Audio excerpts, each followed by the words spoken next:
Welcome to the Steelers by the Lake podcast. My name is James Strong, joined once again by my co-host Cody Tanner. Cody, how are you this fine Wednesday evening? James, I'm fantastic. I'm tired, but I'm good. How are you doing? Much better now, man. Had a nasty battle with soy. Soy kicks my butt, in case you guys didn't know that. So feeling a hell of a lot better now. When I have too much, it acts like food poisoning. Gives me fever, horrible stomach pains and intestinal pains. And yeah, I wouldn't suggest it. If you get the option of choosing your allergies, don't choose soy. Yeah. Let's pass that one. Pass on that one, James, for sure. Go with a different route. Yeah, go a different way. Any other way, honestly. We are going to talk a big contract extension that happened with one of our players. Actually, today, kind of a good thing of you being sick, James. Thank you. That we get to talk about this week. You're welcome. And then a couple other things happening with previous players, current players, all this kinds of stuff. We are going to let you guys know right now. Next week's episode, there's a chance of it not being recorded at the beginning of the week. There's a chance of it being later, earlier. I don't know yet. I'm getting relocated for work 4.5 hours away. I will not have my setup with me. We're figuring it all out as we go. So we will keep you guys in the loop on that. But James, let's start things off with a little Pat Peterson. Yeah, some news all over the place.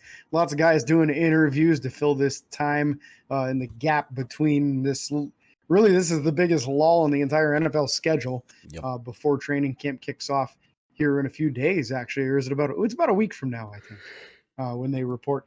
Pat Pete had himself an interview and mentioned on the interview that he set his goal for this upcoming season for 7 interceptions.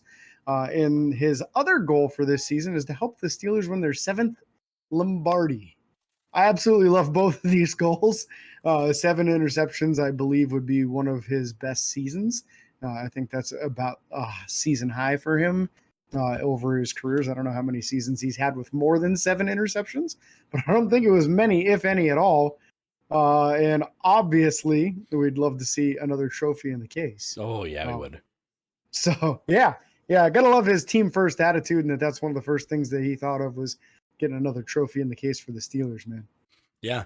Someone else on the team in the cornerback room, a man by the name of Levi Wallace. Now, Levi Wallace was graded out as the best go ball corner last season by Pro Football Focus. Now, go ball just means go, that the receiver just goes. Deep bomb, man. And Levi Wallace rated the best corner covering that route last year, which that's great. It's not often we've had that, James. That's for sure. It shocked me to learn this, and I'll tell you why.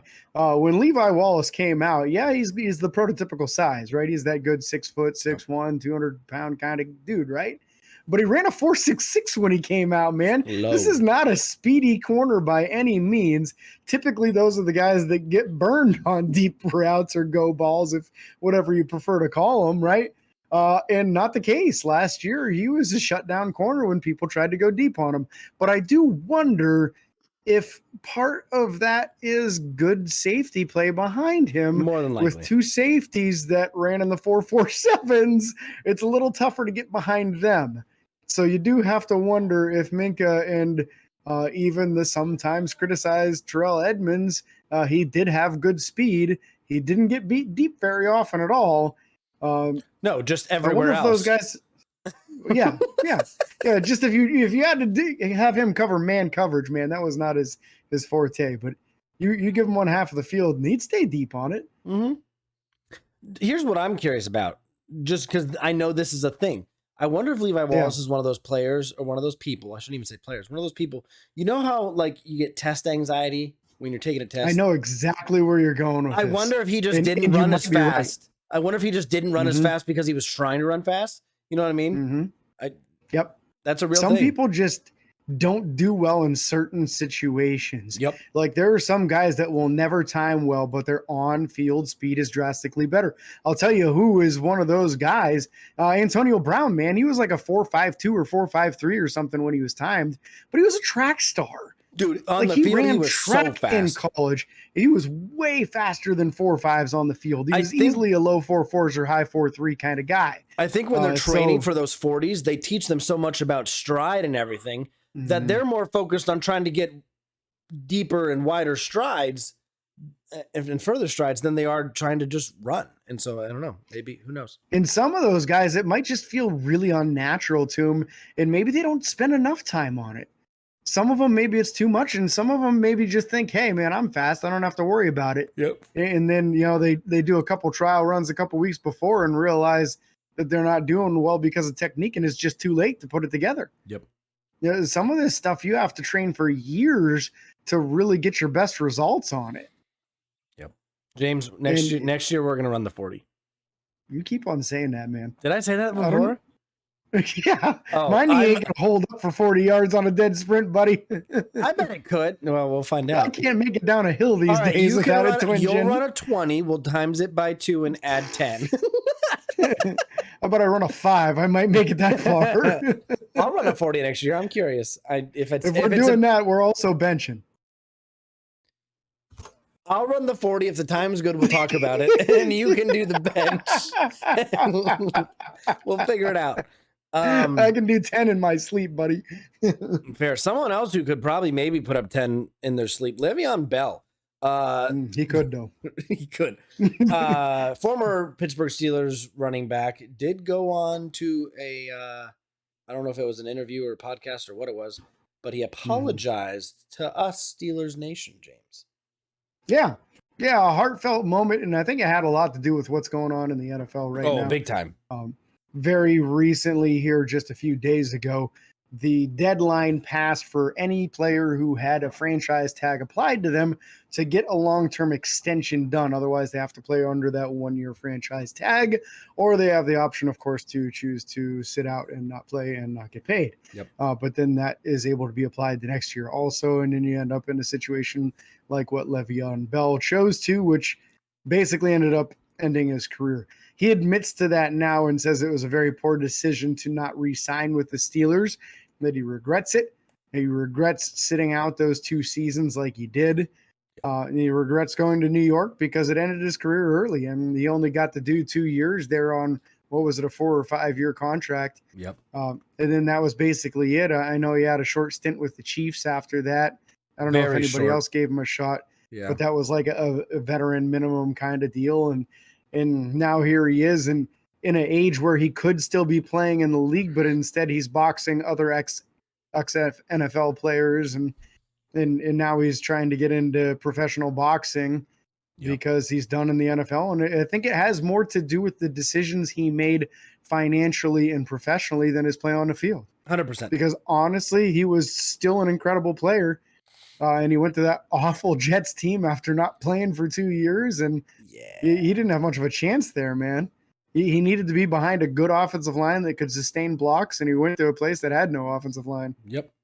Yeah, and you already talked about it. No running backs got contract extensions that were franchise tenders. None of them.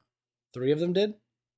No, there were 3 of them. There were 3. And the big name, franchise Saquon. tags, and none of them got Saquon Barkley, the big name. Yeah. That people have been talking about. And Josh Jacobs. Josh He Jacobs just led the NFL in rushing yards last year, and he didn't get the extension. And Saquon Barkley already said he plans on sitting out if he didn't get an extension. So I don't expect to see Saquon Barkley play this year. So. No, and I don't think he should. No. Like, that's the rumor going around is that they offered him like $11 million a year. Le'Veon turned down 13 a year, and this was like 5-6 years ago, man. Yep. How are we offering these guys 11 million a year now? Because how did the value of running back go down that much? Because guys like Jaylen Warren, James, because guys like Jaylen Warren that are undrafted that come in and just light it up. Running back is unfortunately a very seemingly easy position to fill in the NFL. Now, don't get me wrong. Some teams just don't have a good running back on the team. They just don't. The guys can't run the ball, can't fumble. And sometimes it's the offensive line. Sometimes it's this, that. But you're finding too many steals at running back in these undrafted picks or late round picks that I don't think teams. It's just like what you said with Najee. Don't expect to see Najee in the black and gold for more than 5 years. Yeah, maybe 6 if they franchise tag him. But again, he's one of those guys that's upset about this. Yep. So is he going to play under a franchise tag if they decide to do that? I don't know. Ain't no way. Is Pittsburgh even going to bother to do that? Because by then he's going to be 30. Yep. I think that's part of the reason why they drafted an older, more mature player. They wanted somebody that was a good player and mature on the field and off the field that could be a good locker room leader. The quality of person that Najee Harris is extremely high. Yeah. The football player is also a very good football player. I think honestly, him as a person might even be better than he is as a player, which is a compliment. Not intended to be anything other than a compliment. Like I said, I feel like he's a very good player. But after 5 years, and this is assuming they give him the 5th year option, which I think at this stage you would assume that they will. And he'll make good money on that. That 5th year is going to pay him 10 or 11 million bucks most likely. But then what? What's the incentive to give a 29 or 30-year-old running back a big extension? If most of these guys start breaking down at 29 or 30. If Pittsburgh's the team that I think they are, and the front office is still the front office that I believe them to be, I believe there's a chance we see a contract extension before he gets done with his rookie deal. But I expect it to not be any, top 10 highest paid running backs in the NFL. He'll be in the top 20. He'll probably be in the top 15.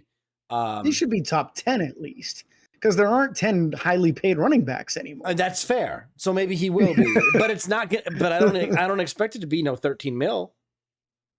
Yeah, 7 or 8, maybe 10. He's not getting 13. Yeah, that's the crazy thing is that by the time he gets to the Le'Veon Bell situation, Le'Veon Bell money might not exist in the NFL for running backs anymore. Nope. And that's why these guys are so upset about it. And I get it. It's a very physically demanding position. Like arguably the most physically demanding. Arguably the most. Possibly. You're taking on blitzing linebackers that are coming at you as fast as they can and hitting you as hard as they can. Yep. Like that's not an easy thing to do, man. No, and then you're trying to run through the trenches or, outrun these speedy corners, getting chased from behind. Then you talk about the injuries that can happen. All the stuff just piles up against the running back position. So it's very unfortunate that this is happening, but I am interested to see how the NFL and more specifically the NFL Players Association handles this. I'm very curious to see what they do moving forward. But with that being said, Alex Highsmith for our Pittsburgh Steelers, moving away from the running back position, Alex Highsmith got an extension that I believe is well deserved. Yeah, I agree with you 100% there.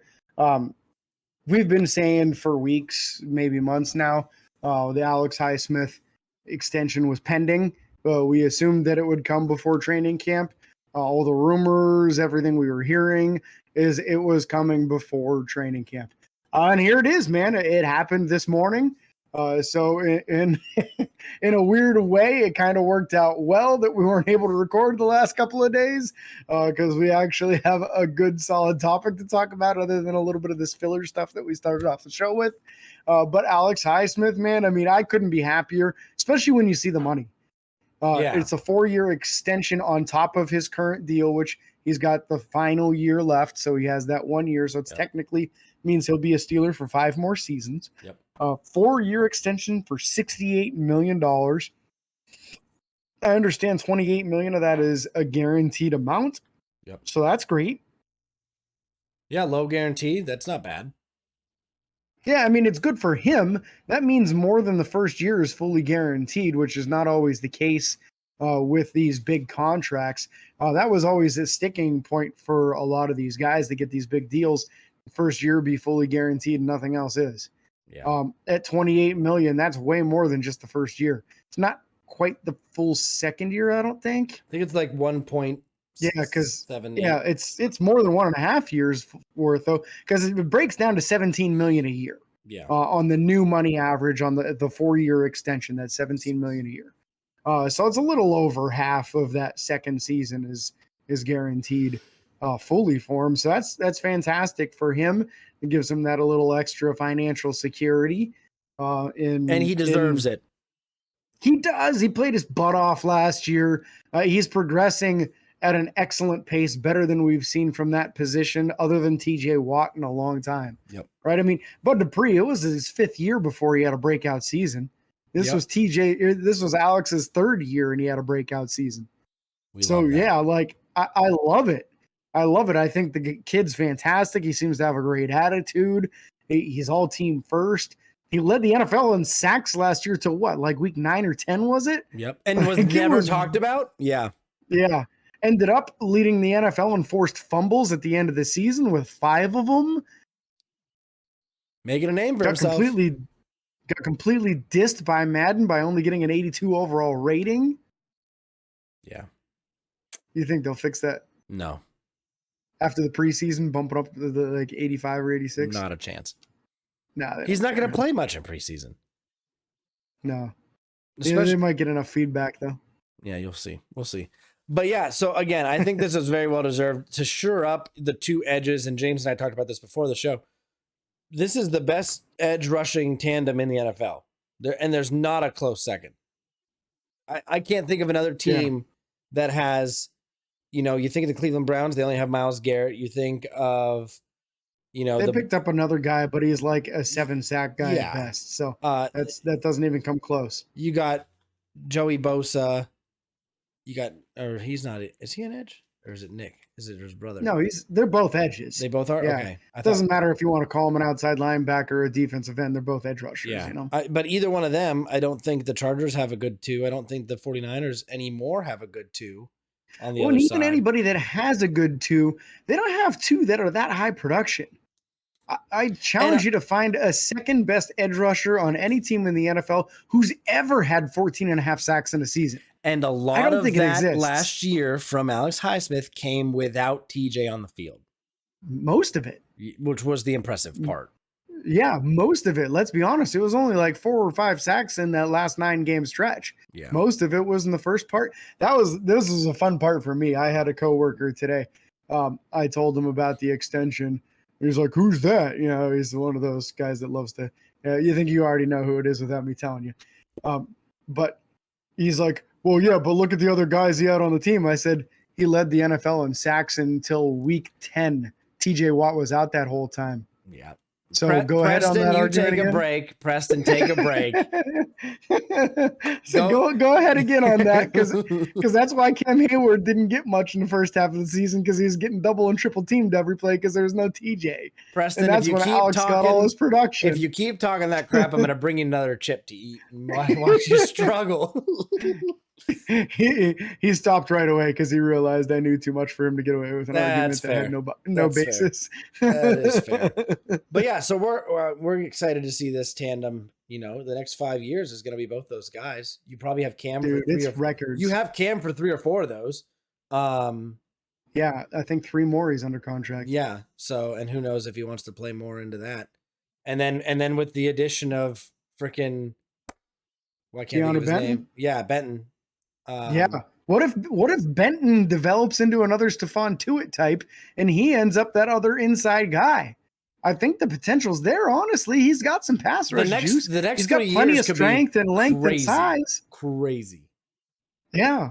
I'm excited to see That's what I understand the long-term goal is for Benton. He's going to start off at nose tackle because he's got the capability to do so, but they want to see what they can develop out of a pass rusher out of him and see if he can be that next Cam Hayward, Stephon Tuitt type pass rushing on the inside on those nickel situations. I love it. And I think he's going to get a chance to early in the season. Oh, easily. I don't know. I'm excited for all of it. Again, Alex Highsmith, well-deserved contract extension for him. Excited to see what he does this year. Excited to have a healthy TJ back. As long as he doesn't hurt himself falling in any pools. And we'll see what happens. We'll let you guys know when we know what's going on next episode. There's a possibility we might do audio only just to get one in if we're in a situation where Cody's not able to make it back to his equipment because his equipment is the brains of the operation here. So I'm just running off a laptop. But if he's forced to downgrade to a laptop just for us to get an episode in, it might be audio only because it might cripple us to just that point. But we'll let you guys know as soon as we know more on it. Absolutely. So again, thank you guys so much for listening or watching. If you're on YouTube, be sure to like and follow on Facebook, Twitter, Instagram, TikTok, and YouTube. Subscribe and ring the bell. It's free. And until next time, this is your host, James and Cody, signing off. Peace.